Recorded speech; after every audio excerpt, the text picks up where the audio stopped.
Hey there, I hope all is well. I'm going to be doing a review here on Misty Rainwater-Lite's Redbubble site. Misty's from San Antonio, 762 designs.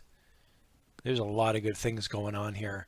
One of the things you can do when you're looking for feedback or when you're looking at other people's sites is you can learn from things they're doing right and you can learn from things that they're doing wrong, or could be doing better. I don't want to say it's wrong, but it could be doing better.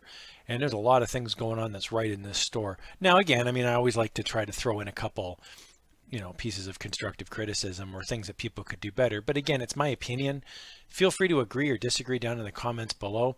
Again, I think there's a ton going on here that's really good. And so I'm happy to provide some feedback.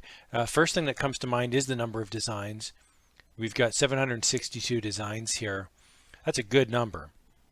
So, some people have 5,000 and some people have 5, right? But 762 shows me that this is a legitimate store.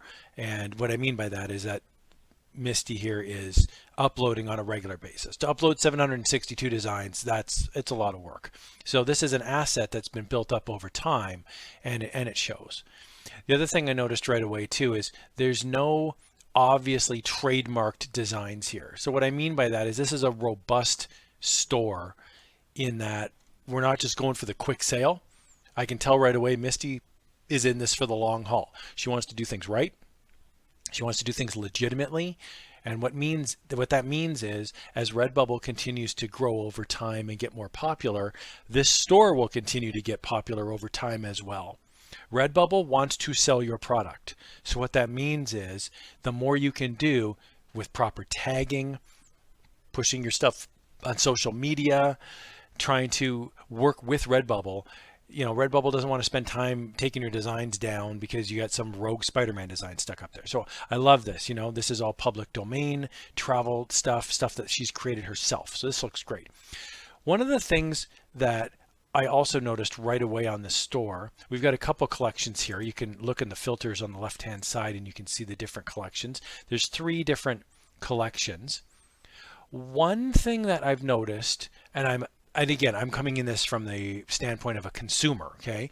And I'm not an expert by any stretch of this genre, but one thing that I'm a bit confused about is why astrology, etc., is spelt and with proper capitalization, but the ebullience, etc., is not. And I'm not sure if that's by design or not. And if it is, great. If it's not, you may just want to change that to make them the same. But again, like we've got 3 different things here. We've got one, the disco is all capitalized, astrology is proper capitalization, and then ebullience is reversed. Again, there's nothing wrong with that. I'm not saying it's a deal breaker.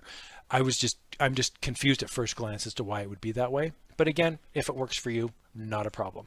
I'm always a fan of having some collections here at the top, or even having a featured collection at the top. Here we have a featured collection, and it's the Chupacabra Disco.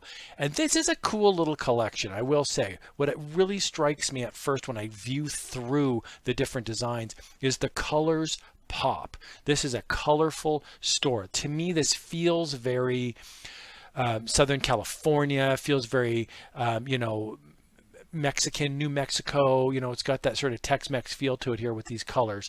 And again, I'm speaking just as Joe Schmo who passes through the store as he's walking in through the Redbubble store, so to speak.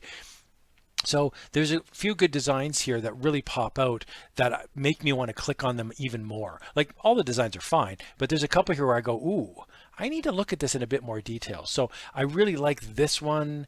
I really like this one. These are very unique. And what happens is if you get enough of these designs, you start to get more followers because, especially if you share them on Pinterest or on Facebook or something like that, you become your own brand, if that makes sense. So I get it that you want to have, a variety of designs, but something like this Fly Me, for example, is a completely different type of design than this television that has the fox and the lips and the donut in it, right? So this soapbox art poster is pretty cool. Now, the one thing I think, and I'm totally guessing here, is I'm guessing despite having 762 designs, you're probably not seeing as many consistent sales as you would like. And again, I'm totally totally just going out on a limb and saying that. I have no evidence other than just looking at your store as a regular consumer. But one of the reasons you might be looking to increase sales, and you might be going, man, now I got some great designs, is the searchability in the store. And the reason I mention that is because people aren't going to go to your store. What they're going to do is search for a design and then find your store. So they kind of have to back into your store. Picture it as like Redbubble's the mall, and you're a store in the mall. People go to the mall. They don't necessarily go to your store. They go to the mall and they find your store. So I can see here, as I search by most relevant, which is up in the top right, I can see right away the first result is a handbag, and it says San Francisco postcard. And that makes sense to me. Actually, I didn't notice this right away. As I was scrolling down, I thought, are there any easily searchable designs? And what happens is San Francisco's down here below somewhere. There's another San Francisco design, and it caught my eye. Here it is, San Francisco postcard art print. And I thought, wow, that's a nice design. That should probably be selling more because it's down below. It's probably not as good a seller. And I thought, maybe that's a newer design. Of course, I scroll back up to the top and I see it right there, or something similar to it, San Francisco postcard design. So I would encourage you, if you're interested in getting some more short-term sales or building your brand, more of this. This postcard with a destination on it is a really searchable result. And the reason I mentioned searchable is because people aren't necessarily going to be looking for your store, but they'll be looking for a destination. Maybe it's San Francisco, maybe it's San Antonio, maybe it's Texas, or Dallas or California, whatever they're searching for. And you can have vintage postcard stuff. Now what'll happen is someone will search for this and then they'll find your store. And then they'll click on your store and they'll go, whoa, there's a whole bunch of extra stuff here. So that's how you get more followers in general. I'm not saying it's the only way, but I'm saying it's a way to get more followers, is you have a mixture of really cool original stuff that nobody's ever going to search for. Like no one's ever going to search for a Chaos Coyote sticker. Like nobody even knows that that's a thing, right? But everybody's heard of San Francisco. Now, I personally love this Chaos Coyote sticker. And if I knew about it, I would follow your store. But before I looked at your store, I didn't know it existed. So I search for the San Francisco bag or the sticker or the t-shirt, and then I find your store and I bookmark it. That's how that could work, right? I love this thing, this bath mat. Sometimes the designs, they don't need to be super complicated. This is a great looking bath mat. I love bath mats for some reason. I don't know why, because you can only really have one, but I love the idea of having a bath mat with just some text on it. It's pretty cool. So this is 1, 2, 3, 4, 1234. Again, you could have any text or designs on there. The other thing I wanted to point out that I've noticed is this artist has taken the time to properly format their designs. I don't see anything here that's wildly, outrageously bad with the formatting. It's not like the bath mat's got, half of a letter off, or the t-shirt's way too big or way too small. So this looks good. There's also some repeats on here. Repeat designs, that's really good too. So the big thing I would say for this store, for Misty Rainwater, is I would encourage you, if you're looking for more sort of foot traffic into your store, would be to come up with something that's repeatable but also searchable. And for me, the suggestion would be coming up with vintage, retro looking San Francisco, Seattle, could be American, could be anywhere in the world, but I'm just using those as examples. Anyway, I hope that helps. Having 300 of those vintagey, having a collection of those, vintagey cities could go a long way to having way more traffic into your store, and then you'll be able to use these designs.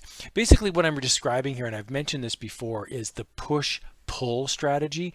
This would be a push strategy. Making a coyote sticker, making a frames poster, this is a push, meaning, I'm guessing, again, I don't know Misty, but I'm guessing that Misty's sitting at home and saying, I really like coyotes and I really like it to create, so I'm going to create what I like and put it into the store. That's push. That's a push strategy. She's pushing these designs into the store. A pull strategy would be to say, there's a demand, there's a niche for more vintage cities and more vintage locations. And as a result, I'm going to make more of those and I'm going to put them in the store. Not necessarily because she wants to, but because the client, by definition of purchasing this bag, and I can tell that this bag's probably been purchased because it's up at the top of the most relevant search, chances are these have all been purchased. And so I would look at this and think that is one that can be easily repeatable, because there's 30,000 different cities in the United States at least, right? So you could go through all the different towns and you could find vintagey postcards or vintage decals, that sort of thing. So anyway, I hope that helps, guys. Great looking store. I love the overall look and feel of it. And I would say keep up the good work. You know, I think you've got a lot of good things going here. And again, the one piece of advice would be to increase the searchability by picking something that's commercially saleable and repeating that again and again to get more foot traffic in your store. Hope that helps, guys. If you like this and you want to see more of it, make sure to subscribe so you never miss an episode. Thank you so much. And as always, I love actually, comments, questions, things down below. Feel free to contribute. Thank you so much.